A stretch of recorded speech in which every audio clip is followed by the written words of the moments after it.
Hi, I'm Luann Sims. And I'm Leslie Hudson, and welcome to Life After Baby on 1520 AM WCAG and streaming live on WCAG1520.com. From bottles to books, spit up to social media, diapers to dorms, and everything in between, each week we interview parenting experts. Today's guest is Michelle Legaspi Sanchez, Executive Director of the Chester County Fund for Women and Girls, and she's here to talk about getting kids into volunteering, charity, and advocacy. Michelle has 4 daughters, ages 13, 10, 4, 4, and 4. She has triplets. Yeah. So, 5 daughters. Yeah. so she is a parenting expert as well, aside from her professional success. The fund is dedicated to improving the lives of women and girls and all members of the Chester County community through grant making, education, and community collaboration. So, Michelle, do you want to tell us a little bit about the Chester County Fund for Women and Girls? Sure. So the Fund for Women and Girls is a nonprofit organization that has been serving Chester County for about 21 years. We started when women were sitting around a kitchen table talking about the experiences that they were facing, what they saw women in their community facing, what their neighbors and friends were facing, and they made that commitment to ensure that women and girls would have that resources and opportunities to thrive. And that's really the tale that goes behind our organization. And fast forwarding about 21 years later, and we have granted out over $3 million to local nonprofit organizations serving women and girls. We also run programs for young women in high school and do a lot of education and advocacy talking about the issues that are impacting women and girls in Chester County. Outstanding. $3 million. That's quite a bit of fundraising you're able to do. Yeah. In the early years, the founders did a campaign that really helped grow our endowment, which really kick-started a wonderful pot there to be able to continue to grant out to organizations that are addressing the needs of women and girls. Excellent. So let's talk about the organization. We're from your parenting perspective, in terms of getting kids involved, can you just talk generally about some ways to get the entire family involved in charitable causes? Sure. So I think this topic really comes across our minds as parents, around the holidays, right? Like when we want to make it less about the giving or receiving in terms of gifts and trying to teach our children about giving. But, what I like to say is that these are values and these are priorities that we really should be instilling in our children all year round. And it starts simple with just kind of talking about gratitude and really encouraging them to be kind and empathy, just making sure that they're not taking things for granted. So it can be very simple things about, just enforcing manners and enforcing, sharing is, something simple for younger kids, to something more complicated or complex conversations with older children. But these are things that really should be tackled by parents all year round, I think. Is there a certain age where you think it's appropriate to start talking about it, or getting kids actually tangibly involved, outside the home in some way? I think it really depends on the kid, and again, like you mentioned, I have triplets, and so they're 4, and even from a year or two ago before, it was about taking turns, and it's about sharing, and all again that's just very much the building blocks to being to having civility and to treating people with respectfulness and kindness. So it's introduced at a very early age. As they get older, and I think into more of the school-aged phase, I think it's easier to get them involved in some of those more concrete projects. Chores is something that I think families are not as strict about as maybe from when we were growing up. But I think it's a great way to kind of instill that there's something beyond you and yourself and what you have to do, and you're part of this family, you're part of this unit, and you will contribute. Again, I think that's all part of it. Yeah, I think that's an excellent point, because I find myself, and I think it's a symptom of our kids being so involved now. You can't just play on a baseball team. You have to be on a travel team and be going away every weekend and have practice 4 nights a week, et cetera, et cetera. And I think that's across the board with lots of our kids' activities, whether it's sports or the arts or whatever it is that they're spending their time on. And I catch myself sometimes, because my kids, unfortunately, lead very busy lives, but I catch myself treating them like celebrities. Oh, you have practice. Let me get that for you. Right, You just go. I'll clean up your plate, even things like that. And so I think that's a really important point, that even though they're fortunate enough to have all these great things in their lives, that they have to stop and take responsibility for some things in the home and maybe in our community on top of that. Right. Yes, I can totally relate. My older two daughters, who are 13 and 10, they are athletes, and I have found myself, and my husband has said, you are not a pro athlete. Like, we are not there. Like, you still have X, Y, and Z to take care of before I will take my time to drive you to practice. Like, this is not just about you and your sports. There's other things to it. So, and I think it's also important to really think about not just what we're saying, but what are we modeling, right? So are these values evident in our lives and in what we're doing? Because I think that's going to speak louder than anything we say. And also just, how do we engage with them? Instead of asking, how'd that test go, or, just something more achievement oriented, maybe asking them over dinner, did you help? How did you help someone today? Or you're just focusing on some of those, accomplishments that are more related to them as a person, as opposed to, those outcomes and what they've done. Absolutely. I really like that idea, because I know, I remember even as a kid, if you get the same question every day, of course, by the end of the week, if everyone, you hear, how was your day, how's school, like, you don't want to answer by the end. So asking those really thought-provoking questions, I think, is a great idea. Right. As you are well aware, Chester County has so many different nonprofits and organizations. Are there resources out there for parents that they want to find either volunteering opportunities or places to donate that you would recommend? That's a great question. I mean, we at the Fund for Women and Girls get a lot of calls and questions like this, and we're happy to be a resource. Just by the fact of us being a foundation, we have relationships with so many local organizations that it's easy for us to direct people to different groups. I think also, just looking online, a lot of the local nonprofits have very active social media pages, and they're often putting out, a request for help for volunteers and for some project. A lot of them have Amazon wish lists even, or just wish lists on their website. So kind of doing that research can be really helpful to finding a project that would be meaningful to your family or to the kids in your life.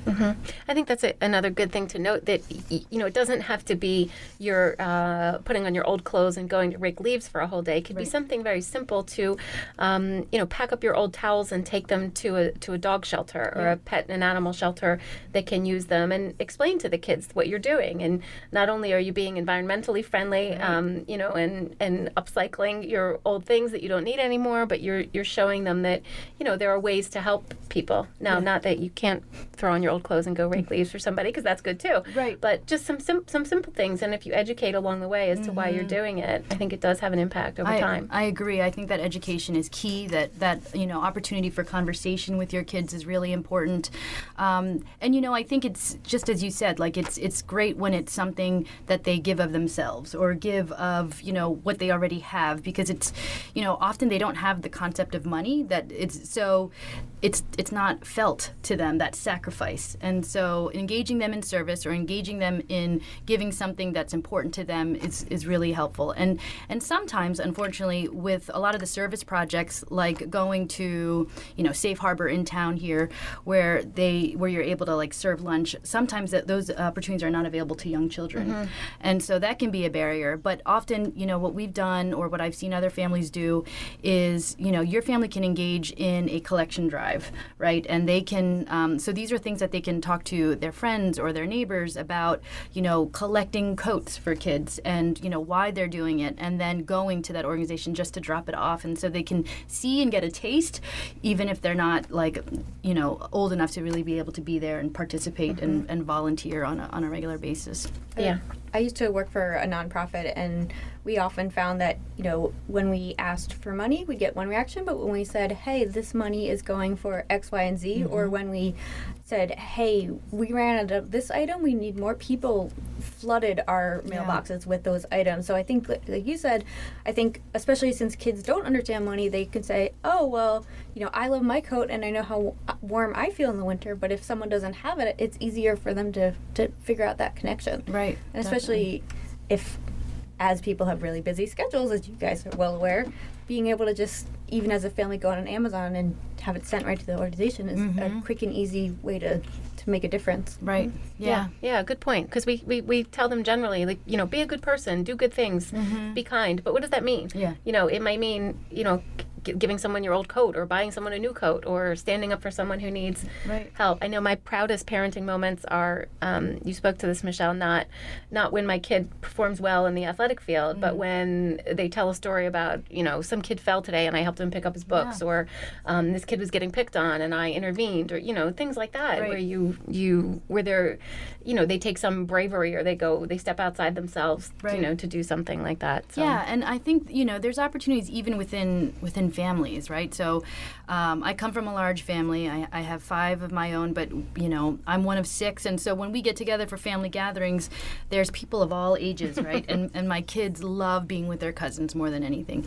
But sometimes, if we're going and maybe it's about helping my parents with something in their house, like that's the conversation ahead of time. Like, listen, we're not here for cousin time. Like, this is about helping your grandparents with X. And so that's what the focus is. So even if it's that sacrifice of, not playing Nintendo DS with your cousins on the couch or Fortnite or whatever, or playing, all their games. It's an opportunity for them to just not focus on themselves and their wants, but really prioritize others before them. Absolutely. Such a good point. We go through the same things. When we visit, we go to Florida to visit my parents, and my cousins are there too. And we say, this is not for you to go off in the bedroom and hide. We're the reason we were going. Exactly. But they like spending time with them anyway. Right. Excellent. Well, I think it's time to take a quick break here. Before we do, we'd like to thank our sponsor, A Taste of Olive. A Taste of Olive features high-quality extra virgin olive oils and balsamics from around the world. They have 2 locations, one in Chestnut Hill and one right here in Westchester Borough.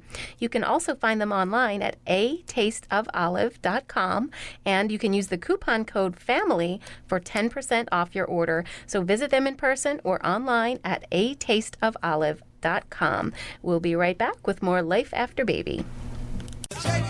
Hi, I'm Kyle Hudson. I'm Carly Kay. And I'm Ray Gordon. Hosts of the world's finest show. From 4 to 5 every Friday, we take a deep dive into pop culture. We're talking movies, comics, video games, and more. Haven't you noticed? Nerds rule the world. So tune in and give us a call every Friday, 4 to 5 on the world's finest show, only on WCHE 1520 AM. So until then, keep geek!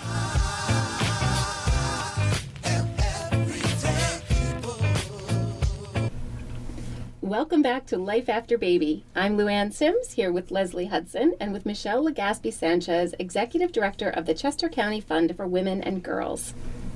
We're talking about ways to gear our children toward a charitable mindset, think about others, and get involved in volunteer opportunities. So, Michelle, do you want to talk to us about the fund's blueprint report? We hear it's the only comprehensive needs assessment for women and girls in Chester County. Can you tell us some of the findings of that report that would interest our listeners? Yep. So the Fund for Women and Girls has been doing the Blueprint Report. I think our first one was back in 2005, and we do them about every 5 years or so. So the last one was done in 2016, and after this year's census, we'll be looking to do it again. But basically, we worked with Westchester University to commission a study looking at local data, county, state, national data about how women and girls are faring at all levels. And so this last report, which used about 80 different data sources, incorporated some focus groups and some interviews really to get a full picture of the status of women and girls here in Chester County. And after we shared that in 2016, we took it out to the community through a variety of events, and there were definitely some findings that people found surprising. Okay. And are there some specifics that you're able to share with us? Sure. So I think one that really took a lot of folks by surprise, and I think would be relevant to your audience, is the fact that 2 out of 5 single moms in Chester County live below the poverty line. Wow. Which is really surprising when you think about Chester County being the wealthiest, it's the most affluent, the healthiest. There's so many great things that most of us experience about this county. But when you are living here as a single mom, when looking at the data from our Blueprint Report, it's a completely different experience. Yeah, I am surprised to hear that. And what about resources to help lift those women up in those situations? What portion of that comes from government funding, and what portion of it comes from nonprofits or charitable giving? It's always a combination, and that's one of the great things about Chester County in terms of working here as a nonprofit professional. There's so many people on both sides, on government side as well as in the private sector through nonprofits, that are really invested in making the quality of life better here in Chester County. So we definitely see a lot of grant funding through the county and the state that go straight to a lot of different nonprofit organizations. But then in addition, there's foundations such as us that are trying to help fill the gaps. And then also, the folks in Chester County as individuals are often very philanthropic as well towards supporting a lot of those organizations. So for women, for single moms who are facing a lot of economic challenges here, there's a lot of great organizations, for those who are facing issues related to housing. Right here in town, there's Friends Association, there's Home of the Sparrow. There are a lot of other organizations. One other blueprint finding that was also pretty startling is the fact of, or just the idea of how much childcare costs, right? And for a single mom, that's in Pennsylvania, that's 40% of their annual income is going straight to childcare. And so if you think about it, that's almost half of the earnings are going just for the ability to be able to work, just so knowing that their kids are taken care of. And even in Chester County, when you look at two-parent households, childcare makes up about 20%, a little over 20% of a family's income. So that is a real economic challenge for families, for women in particular. Sure. In Phoenixville, there's a nonprofit called Mom's House, which offers free childcare for single moms who are going back to school or who are working. But the problem is there's not enough of those. There's not enough Mom's Houses across the county, across the state, and so they have very limited capacity in how many families they can take compared to, what the need is. Yeah, excellent. And then correct me if I'm wrong, but I also think that childcare workers are oftentimes severely underpaid. So I'm not sure where the disconnect is, but I'm sure that's impacting women who are trying to work as well in that area. Definitely. So, and that's another thing that we've learned through our relationship with our grantees. We've worked with, or we have funded an organization called Chester County OIC, which does a lot of great workplace training type programs. They do a program for training CNAs, training women or individuals to be CNAs. Most of the participants happen to be women. So those are your certified nursing assistants. And those are, frankly, very low-paid jobs, but they're taking care of our parents, right? Like they're doing work that is very charitable and very much critical to our community. But what was interesting with what they have found is that even though women are graduating from these programs and getting these jobs, they're not getting ahead economically because the wages are so low and because they have these expenses like childcare that it's really hard for them to climb that economic ladder. And so that's no fault of their own. That's no fault of the organization. That's a system level problem that we really need to address. And so that's part of our role at the fund, is kind of highlighting those issues and drawing the attention to our legislators to address those, to see what we can do together to make it better. Okay. So if you're listening and you're particularly struck by those statistics, and you want to support single mothers in our community, are there any ways, I'm trying to think of ways that people could become directly involved in helping in that area? I guess giving to certain organizations that lift women up or provide support in those areas, or staying on top of what's happening politically, and and getting involved in advocacy. I would bet that a lot of your listeners know someone in their life, right? So at a very micro personal level, you probably know someone who's struggles in some way, if they're a single mom, and so maybe offering to watch their kid, like even if it's not for their job, it's just, it's for them to get like an hour to themselves. Sure. Right. So there's very basic things you can do, or there's some, there's organizations you could get involved with more formally too. Right. Or I imagine even transportation. I know that one of the things that I struggle with my kids' schedules is just being able to pick them up and drive them around, and you want them to be able to do things or visit friends or whatever. So anytime maybe you can offer a ride to a single parent. Oh yes. My husband works in Harrisburg, and so often I am the one doing the back and forth for morning and afternoon, and sometimes I need babysitters just for the transportation piece. So it's a little crazy. It's a lot. Excellent. Well, thank you for sharing the results of that. Shall we move on to our It Takes a Village segment? So we don't always have all the answers, which is why we need to help each other out. So we polled local parents about ways to get the whole family involved in giving back. Leslie, do you want to share some of these? Sure. So Pam recommended that as a family, you should pick a charity that is near and dear to your hearts. Kids are more likely to get excited and stay involved when they have a personal connection to that charity. Mm-hmm. I think that's very true. Or sometimes you might need to introduce them to a charity that, like you said, if they have an interest in animals, maybe it could be an animal shelter, or if they have friends that are in need, you know, you can, obviously you don't want to talk too much about somebody's personal life, but showing kids that other people have different situations than you do, that are right here among us in our community. It's not just something that's foreign to where we're living, as you just spoke about. Can I add an idea to that, Sure. to piggyback? Sure.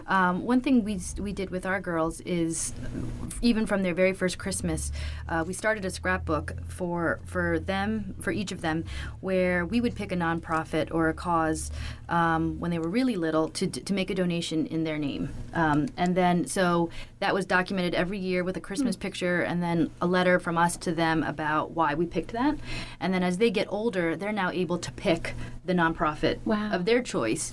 And so it's interesting to see it evolve from, you know, from us to their ownership, and also like where their interests are. Yeah. That's a great idea. And I remember as a kid, for multiple birthdays, my parents, they did like the Adopt a Manatee program. And I remember getting pictures of Lily and like hearing where she ended up. So I love that idea of every year being able to document it. Someone else suggested, Anna said that our family loves supporting social impact businesses. We're always looking for new companies that make excellent products while giving back. It's a great one. And especially, that's another one. I mean, with busy schedules, it's a relatively easy way to support someone that's doing so much good. It's awesome.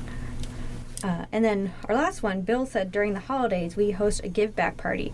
We pick a different charity every year and guests bring in an item off the organization's wish list. Kind of what we were talking about earlier. Yeah, that's great. That's great, and so much better than trying to come up with a gift, a personal gift for someone too, isn't it? Although I feel a little guilty about my parenting skills now that I heard about Michelle's scrapbook of charitable causes.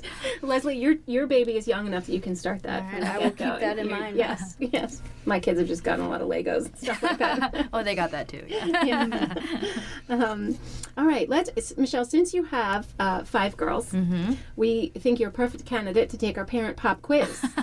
So because life is with kids is unexpected, so are the questions in this segment. So we are going to spin a wheel, and you're going to land on a question that you have not heard before, and we're going to ask you to give your answer. So we'll spin the wheel. And Leslie, do you want to tell us what our question is? Okay, so if you could ban one item forever, would you choose slime and the DIY slime kits, glitter, musical instruments, a toy as big as your car, or something else? Oh.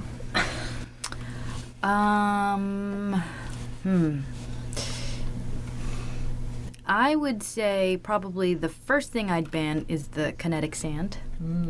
I find it everywhere, and like it's impossible to vacuum up. It just never goes away. So even though that they say it magically comes together, No, it's just it really like regular doesn't. sand. Yeah. This is the sand that you can like mold things Yes, out it's of. like Play-Doh, but it's like the texture of sand. I love that stuff. Although I don't think I've had it since I was a child myself.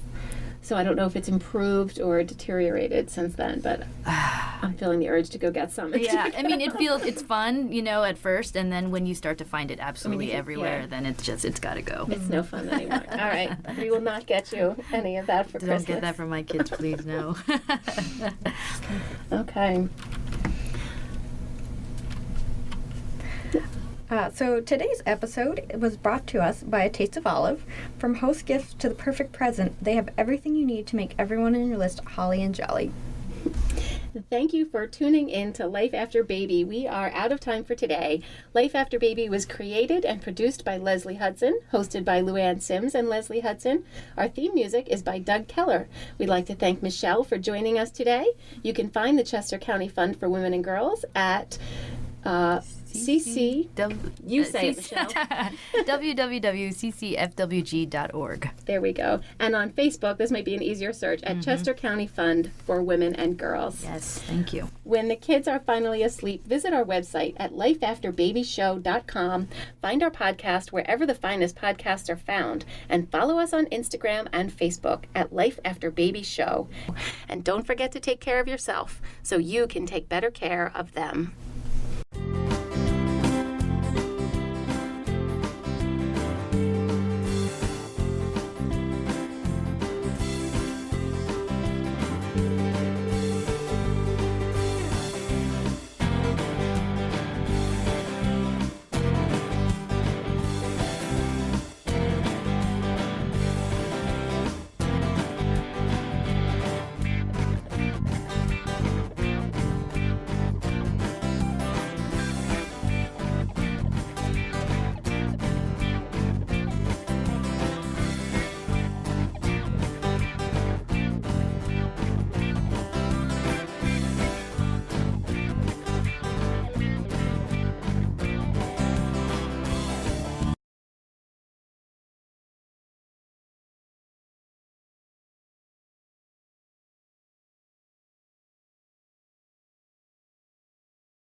West Lincoln